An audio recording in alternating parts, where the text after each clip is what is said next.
ভক্তরা সব পাই শান্তি এসে তারাপীঠ ধাম, ঝর্ণার মতো লাগে মধুর জয় মা তারা নাম। জয় মা তারা, কেমন আছেন সবাই? আশা করি মায়ের আশীর্বাদে সকলে ভালো আছেন। এখন বাজে সকাল 7টা, এলাম মায়ের নিত্য পুজো করতে। আর এই হচ্ছে আমাদের জগৎজননী মা উগ্রতারা। আপনারা মায়ের ভালোভাবে দর্শন করুন, নিজেদের মনের কামনা বাসনা মায়ের কাছে জানান। মায়ের এই অপূর্ব রূপে দর্শন করার পর কমেন্ট সেকশনে জয় মা তারা লিখতে একদমই ভুলবেন না। এখন বাজে সকাল 9টা, সবেমাত্র মায়ের নিত্য পুজো সম্পন্ন করে মায়ের গর্ভগৃহের বাইরে বেরিয়ে এলাম। এখন সকাল 9টা বাজে, আকাশ একটু মেঘলা মেঘলা, মন্দিরে তেমন মানুষের সমাগম নেই।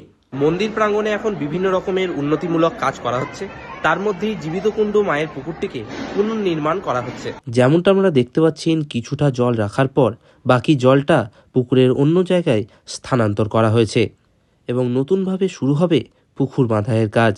আশা করছি আজকের এই ছোট্ট ভ্লগ আপনাদের ভালো লেগেছে। প্রতারণার চক্করে না পড়ে সঠিক যোগাযোগে তারাপীঠ আসুন, আপনাদের অনুভূতি অন্যরকম হবে। সকলে ভালো থাকবেন, সুস্থ থাকবেন। জয় মা তারা।